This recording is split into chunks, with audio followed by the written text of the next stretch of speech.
నా పేరు RR Nagaraju, political analyst.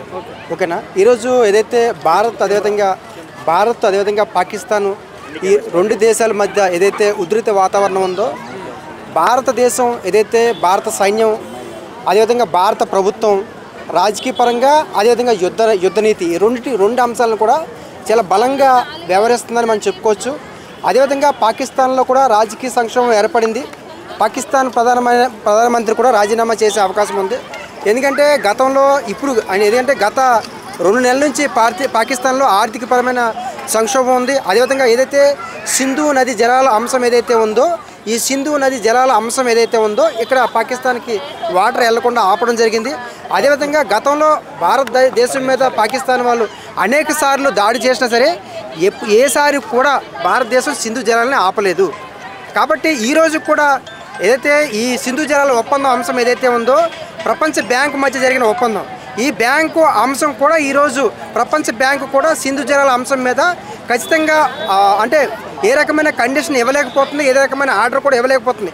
ఎందుకు ఆపేరు అని ప్రశ్నించలేకపోతుంది. ఎందుకంటే పాకిస్తాన్ యొక్క వ్యవహార శైలి భారతదేశం ఏ రోజు కూడా అలాంటి పరిస్థితులు వస్తే తప్ప మన భారతదేశం ఏ రోజు కూడా సింధు జలాలు ఆపలేదు. కాబట్టి ఈ ప్రపంచ బ్యాంక్ కూడా ఈ అంశం తెలుసు. కాబట్టి ఖచ్చితంగా సింధు జలాల అంశం ఏదైతే ఉందో ప్రపంచ బ్యాంక్ కూడా ఈరోజు మౌనంగా వ్యవహరించాల్సిన అవసరం ఉంది. అదేవిధంగా పాకిస్తాన్లో కూడా రాజకీయ సంక్షోభం. ఎందుకంటే మన భారతదేశంలో ఒకవైపు ప్రభుత్వం ఆర్మీని 2 కోఆర్డినేట్ చేసుకుంటూ ఏదైతే ఇతర దేశాల మీద యుద్ధంకి వెళ్ళినప్పుడు వ్యవహరిస్తారు. పాకిస్తాన్లో ఆ రకంగా ఉండదు. ఒకవైపు ఆర్మీ, అదేవిధంగా ఇంకోవైపు ఉగ్రవాద సంస్థలు ఆర్మీ 2 కలిసి అక్కడ ప్రభుత్వాన్ని శాసించడం జరుగుతాయి. గతంలో ఉన్న ఏదైతే 2022లో ఇమ్రాన్ ఖాన్ అక్కడ పాకిస్తాన్ ప్రధానమంత్రిగా ఉన్నప్పుడు కూడా ఇమ్రాన్ ఖాన్ ఒక వ్యాఖ్యలు చేయడం జరిగింది భారతదేశం మీద, అదేవిధంగా నరేంద్ర మోడీ గారి మీద ఒక పాజిటివ్గా ఒక వ్యాఖ్యలు చేయడం జరిగింది. ఆ వ్యాఖ్యలు చేసిన తక్కువ సమయంలోనే ఈ ఉగ్రవాద సంస్థలు, అదేవిధంగా పాకిస్తాన్లో ఉన్న ఆర్మీ, అక్కడున్న ప్రభుత్వం మీద అదేవిధంగా అక్కడున్న ఎవరైతే పార్లమెంట్ సభ్యులు ఉంటారో వాళ్ళ మీద ఒత్తిడి తీసుకొచ్చి 2022లో అవిశ్వాస తీర్మానం పెట్టి అక్కడ ఇమ్రాన్ ఖాన్ని తొలగించడం జరిగింది. ఈరోజు ఎవరైతే షరీఫ్ గారు ఉన్నారో ఈయన ఎక్కడం జరిగింది. ఇప్పుడు అదే ఇమ్రాన్ ఖాన్ వర్గం ఈరోజు బలంగా పాకిస్తాన్లో పోరాడుతుంది. ఎందుకంటే ఈ షరీఫ్ గారు వచ్చిన తర్వాత అక్కడ ఆ దేశానికి ఉపయోగం లేదు, అదేవిధంగా భారతదేశంతో కూడా సరిగ్గా వ్యవహరించడం లేదు అన్న ఏదైతే ఉందో ఆ విమర్శ ఉందో ఖచ్చితంగా అక్కడ రాజకీయ సంక్షోభం ఏర్పడింది. ఒకవైపు ఆర్మీ ఒత్తిడి ఉంది, ఎవరైతే మనకి పాకిస్తాన్ ప్రధానమంత్రి షరీఫ్ గారు ఉన్నారో ఆర్మీ ఒత్తిడి ఉంది, ఉగ్రవాదుల ఒత్తిడి కూడా ఉంది. ఎందుకంటే ఉగ్రవాదులకు ఎప్పుడు కూడా యుద్ధం చేయమే వాళ్ళ కాన్సెప్ట్. అక్కడున్న ప్రభుత్వాన్ని శాసిస్తారు. కాబట్టి ప్రభుత్వానికి కూడా యుద్ధానికి మీరు పర్మిషన్ ఇవ్వకపోతే, యుద్ధం చేయడానికి మీరు సహకరించకపోతే మీ ప్రభుత్వం మేము దించేసి ఇంకో వ్యక్తిని ఎంచుకుంటాం అన్న డిమాండ్ చేసే పరిస్థితులు అక్కడ ఉంటాయి. కాబట్టి ఖచ్చితంగా పాకిస్తాన్లో ఈరోజు ఆర్థిక సంక్షోభం ఉంది, అదేవిధంగా రాజకీయ సంక్షోభం ఉంది, ఆర్మీ ఒత్తిడి ఉంది. కాబట్టి ఖచ్చితంగా షరీఫ్ గారు ఎక్కిన తర్వాత ఆ పాకిస్తాన్ పరిస్థితి బాగాలేదు. అదేవిధంగా ఏదైతే మన దేశం పట్ల వ్యవహరించిన విధానం కావచ్చు, లేకపోతే ఆ దేశాన్ని కూడా రక్షించుకునే పరిస్థితిలో ఆయన లేరు. మొన్న ఏదైతే ఎయిర్ స్ట్రైక్ అంశం ఏదైతే జరిగిందో, స్వయంగా ప్రధానమంత్రి నివాస సమీపంలోనే బాంబ్ బ్లాస్టింగ్ జరిగింది పాకిస్తాన్. ఆ రోజు ఆయన దాక్కోవడం జరిగింది. కాబట్టి ఆ దేశానికి ఇది ఒక అవమానకరం. అదేవిధంగా ప్రధానమంత్రి ధైర్యంగా నిలబడేసిన ప్రధానమంత్రి ఆ రోజు ఆయన యొక్క అధికార నివాసాన్ని ఖాళీ చేసి వెళ్ళిపోవడం జరిగింది. కాబట్టి ఈ అన్ని అంశాలు కూడా అదేవిధంగా పాకిస్తాన్ పార్లమెంట్లో కూడా అక్కడున్న ఎంపీలు ఏడుస్తూ చెప్పడం జరిగింది, మా దేశ పరిస్థితి ఈ రకంగా ఉందని. అంటే అక్కడ ఆల్రెడీ రాజకీయపరమైన సంక్షోభం ఏర్పడిందని మనం చెప్పుకోవచ్చు.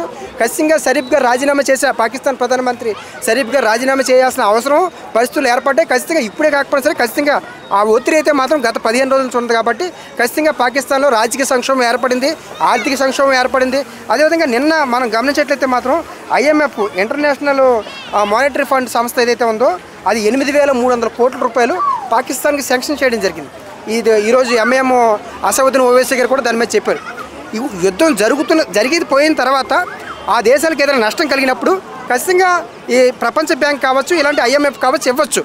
కానీ యుద్ధం జరగకముందే ఇలాంటి సమయంలో ఇవ్వడం వల్ల పాకిస్తాన్ ఖచ్చితంగా ఈ యొక్క ఆయుధాలు కొనుగోలు చేసుకునే అంశం మీదే ఉంటుంది. 8,300 కోట్లు కూడా ఆయుధాలు కొనడానికి ఉపయోగిస్తే తప్ప ఖచ్చితంగా ఆ దేశంలో నీటి కొరత లేకపోతే ఆహార కొరత, ద్రవ్యలోప కొరత ఏదైతే ఉందో దాన్ని ఉపయోగించడానికి ఎట్టి పరిస్థితుల్లో పాకిస్తాన్ ఉపయోగించదు. కాబట్టి ఖచ్చితంగా ఈ అంశం మీద కూడా ఆల్రెడీ భారతదేశం ఖచ్చితంగా ఇంకా శాంక్షన్ అయిపోయింది, కానీ అమౌంట్ అనేది వాళ్ళ చేతికి వెళ్ళలేదు. కాబట్టి ఖచ్చితంగా ఈ విషయం మీద కూడా భారతదేశం ఏదైతే విదేశాంగ మంత్రి కావచ్చు, లేకపోతే లక్ష్మణ్ సాప వీళ్ళందరూ కూడా బలంగా పోరాడుతున్నారు. ఇది ఇలాంటి ఏదైతే ఈ యుద్ధం జరుగుతున్న సమయంలో పాకిస్తాన్కి డబ్బు ఫండ్ ఇవ్వడం అనేది చాలా తప్పు. అదేవిధంగా పాకిస్తాన్ని ప్రపంచంలో ఎవరు నమ్మరు, కానీ అయినా 8,300 కోట్ల రూపాయలు శాంక్షన్ అవుతుంది అంటే ఖచ్చితంగా పాకిస్తాన్కి ఇంకో దేశం ఎవరో మద్దతు ఇచ్చే ఈ రకంగా ఫండ్ రిలీజ్ చేశారనేది ఒక రకమైన అంచనా వేస్తున్నారు.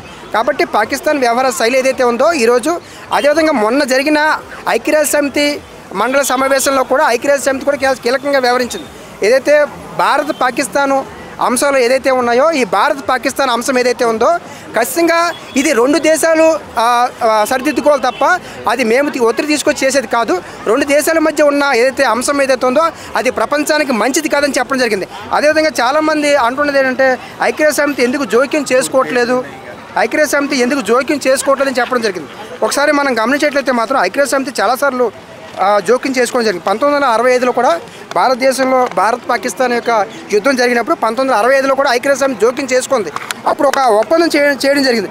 ఆగస్ట్రో అనే ఒక ఒప్పందం చేశారు. ఈ ఒప్పందం ఏంటంటే ఇరు దేశాల మధ్య ఉన్న ఏదైతే అంశాలు ఉంటాయో వాళ్ళు గోప్యంగా, అంటే బయటికి ప్రపంచానికి రాకుండా వాళ్ళిద్దరూ ఒప్పందం చేసుకొని ఆ సమస్యలు పరిష్కరించుకునేలాగా ఆగస్ట్రో అనే ఒక ఒప్పందాన్ని 1965లో ఐక్యరాజ్య సమితి 2 దేశాల మధ్య ఇచ్చింది. ఆ తర్వాత ఏదైతే పాకిస్తాన్ వ్యవహార శైలి ఉన్నదో ఈరోజు ఒప్పందం చేసుకున్నా మళ్ళీ రేపు పొద్దున మామూలే. కాబట్టి పాకిస్తాన్ వ్యవహార శైలి అది ఆ రకంగా ఉంటుంది. కాబట్టి తర్వాత 1999లో కూడా మనకి ఏదైతే కార్గిల్ యుద్ధం వచ్చింది, కార్గిల్ యుద్ధంలో కూడా ఐక్యరాజ్య సమితి జోక్యం చేసుకోలేదు. కార్గిల్ యుద్ధంలో కూడా ఐక్యరాజ్య సమితి జోక్యం చేసుకోలేదు, కేవలం సూచించడం మాత్రం జరిగింది. కాబట్టి ఖచ్చితంగా ఐక్యరాజ్య సమితికి కూడా తెలుసు పాకిస్తాన్ వ్యవహార శైలి ఏదైనా ఉంటుంది. ఇప్పుడు పెద్ద మనుషులు ఒప్పందం చేసినా, పెద్ద మనుషులు ఏమైనా సూచించినా సరే వాటికి అనుగుణంగా పాకిస్తాన్ వ్యవహరించదు. కాబట్టి ఖచ్చితంగా ఈ పెద్ద మనుషులు ప్రపంచానికి ఈరోజు పాకిస్తాన్ వ్యవహార శైలి అందరికీ తెలుసు. కాబట్టి ఖచ్చితంగా ఏదైతే ఐక్యరాజ్య సమితి కావచ్చు, లేకపోతే ప్రపంచ దేశాలన్నీ కూడా ఈరోజు పాకిస్తాన్ వ్యవహార శైలిని వ్యతిరేకిస్తారు.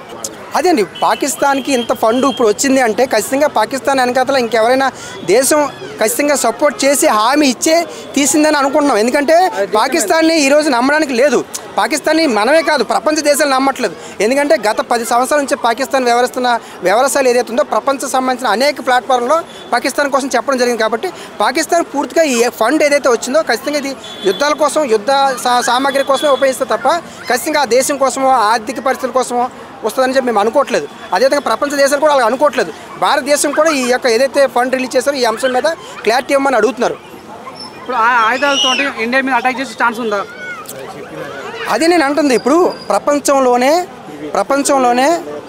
మొట్టమొదటి మనకి ఏదైతే సింధు ఏదైతే అంశం ఉందో ఆ ప్రపంచంలోనే ఏదైతే యుద్ధ అంశాల మీద ఏదైతే సైనిక బలం ఉంటుందో ఆ సైనిక బలం ఉన్న దేశాల్లో పాకిస్తాన్ 12వ స్థానంలో ఉంది, భారత్ 5వ స్థానంలో ఉంది.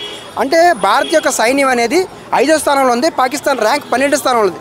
కాకపోతే పాకిస్తాన్ యొక్క స్ట్రెంత్ ఏంటంటే ఇతర దేశాలు అంటే చైనా కావచ్చు, ఇంకా ఇతర దేశాలు సపోర్ట్ తీసుకునే అవకాశం ఉంది.